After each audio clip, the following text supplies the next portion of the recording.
taking the good from France and taking the good from the United States. It's un juste milieu.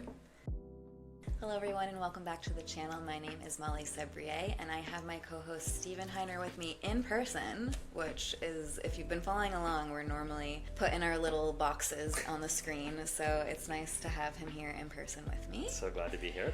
And today is episode 2 of the TAIP book club, and we are going to be talking about Bringing Up Bébé, which is by Pamela Druckerman. One American mother discovers the wisdom of French parenting. You see, for men, there are insights that I think, and speaking for myself, we're always looking for because we can't possibly experience them, so we have to read about them. There's no way for us to experience motherhood in the way that she is. And then to TAIP's mission, how do I bridge that gap between America and France and understand, well, take some things, leave other things. One of the things that really surprised me about this, coming from a family where all of my sisters have breastfed, is the French moved to formula very quickly. So within 90 days, they moved to formula, and they have their own reasons for it. And that really blew my mind because I thought, well, the French, somewhat hippie in many ways, like, oh, I'm sure they're going to breastfeed for a long amount of time. And for some years, actually, the French have moved to formula. And that was something really interesting for me to read about. And that's so specific to the person as well, because I have French friends who have babies who breastfed for longer. But the idea of switching to formula more quickly and in other places is all about mother getting her life back as soon as possible. Yeah, if she's going to go to work, right. And it starts the conversation of which I think is the idea behind the book. This is the major difference between American parenting and French parenting, is when a baby is born to a French family, this is going to sound kind of weird to say it like this, but it's the baby's job to adapt to the parents. And in the United States, it's the exact opposite. I think there's a French idiom here that I love, which we don't have an equivalent really for in English. I thought about this, and I'll offer some ideas, but vous êtes mal élevé. And Molly, what does that mean in French? You were raised badly.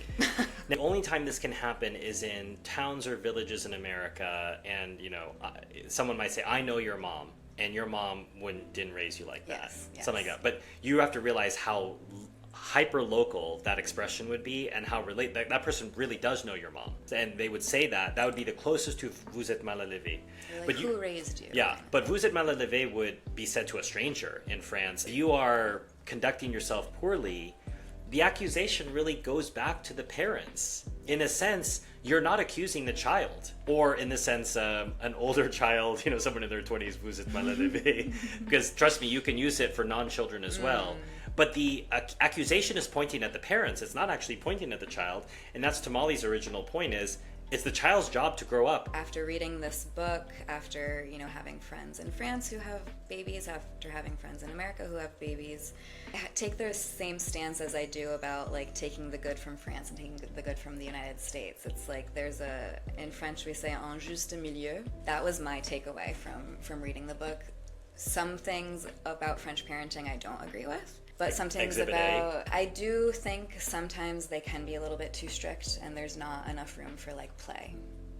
And I say that as someone who worked as a live-in nanny for 2.5 years. I lived with a Franco-American family, and for 2 years after that, I did 10 hours of English tutoring for a French family. So I know what it can be like in these French families. I'm also married to a French person. Sometimes I would see the child's playfulness kind of, like, get crushed a little bit with all of the rules. That's why I say there's, like, a juste milieu, because I think we shouldn't be coddled and allowed to do whatever we want, but we also shouldn't be, like, suffocated into trying to make a little baby into a little adult. Sure. Because there are just some things that a child can't. Yeah, one of the things I admire about Finnish education, and this may be broadly Nordic and not just limited to Finland, but they don't do homework. And their philosophy is, we should be teaching them what they need in the classroom and practice it in the classroom. So the idea of homework is reinforce what you learn. Well, you can practice it right then and there. You don't have to go home, wait a few hours, and then try it again. You can try multiplication right then and there, and the teacher can make the corrections. Their justification is children need to have childhoods. And you can't have childhoods if you're just spending all your time doing homework. Now, I say this half Asian with a mom who, like, homework was a holy sacrament, right? I get that. I'm not regretting my childhood, but I'm talking about that being a joyful aspect of childhood, that I do have play. I loved getting my homework done, and my mom's like, okay, homework's done, you're free to go. Yeah. And then I play for 4 or 5 hours. So keep in mind, this is pre-cell phones, pre-internet. I'm that old, watchers and listeners. that I was out just playing until it got dark, and then when we come back, and my mom knew we were in the neighborhood, whatever else, and that's childhood. Yeah. Not just doing homework. I mean, in effect, homework is just, I don't know, preparation for work. Yes. And there's going to be plenty of time for work, but there's not plenty of time for childhood. And to Molly's point, it's not just a question of the French and the American, pick one, take one, but we're free to do that with all the cultures we experience. And that's what I love about travel, is the idea of there's not a way to do things, there's not the way to do things, there's a way to do things, and you're free to adapt that not only to your personality, your circumstances, your culture, your nationality. You know, Molly is, you know, living in between these two worlds, you know, herself with her American mindset, married to a French person, and wherever they're traveling, I think when they're in France, obviously in a sense, Molly is the learner, and then when Molly and Pierre are in America, she's the boss, or she's the one who's saying, oh, this is what you do. Yeah. And so in a sense, there's a childhood interplay between the two of you in a marriage. I always tell people I'm about 15, 16 in French years, and I'm enjoying stuff that they, you know, my friends will laugh about. It's like, I discovered Cacolac, and they're like, I haven't had Cacolac since I was 8 years old. I'm like, I never had a childhood in France. So, or Michoco, which is this little candy with caramel. It's coated in chocolate. Guilty pleasure. You'll eat the whole bag. Be careful.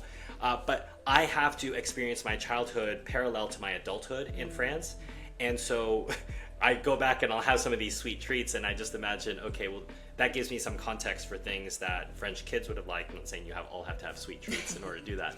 But free yourself, I suppose. Reading a book like this will really challenge you to think about raising children differently, hopefully without feeling attacked, you know, especially if you are already a parent. So Molly and I are not parents now. Reading that, I don't feel attacked, and I don't feel my mother's attacked. I don't feel my sisters who have children are attacked. It's just a different perspective. Yes. This is how the French do things. And so then you have to think to yourself, what do I like about that I'd like to incorporate too? And as Molly said, what do I not like that I'm going to push back on and say, no, I'd like them to have more fun, I suppose is what you were saying.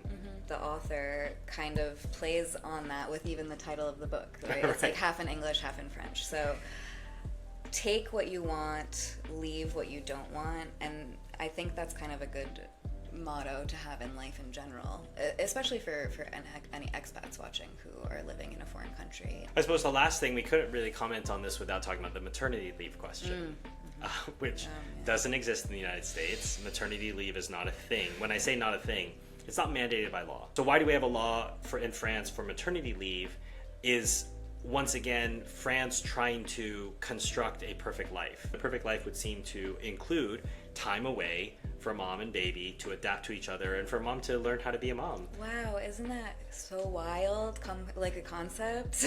Like you want to actually bond with your child? Yes. It's becoming more common now for it to be just like parental leave even, and more men are we see more paternity leave. I applaud France for that. I applaud France for making motherhood and now somewhat fatherhood as well a primary value in the society. There will never be anything bad about parents spending more time with their children. I guess just to quickly wrap up, because I have to mention like the creche and Nunu and childcare in that way. Again, generalizing, but where I'm from in the United States, getting your child into daycare, which in French is called the creche, is so expensive. I have friends who have 2 children and it's multiple thousands a week to be in daycare. In France, I remember when I was an au pair, when I was a live-in nanny, the parents complaining about having to pay 400 euros per month for their baby to be in daycare from 8 in the morning until 4 p.m. every single day. So, bringing up Bébé, recommended by Molly and me. In fact, that's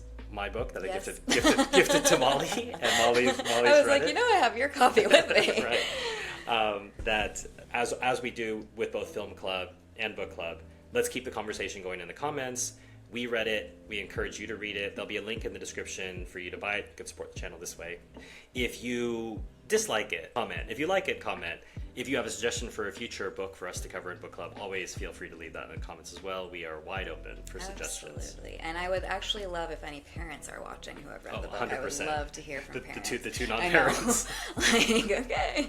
But yes, definitely keep the conversation going in the comments. Thanks as usual for watching. As usual, see you soon. Et à bientôt. À bientôt.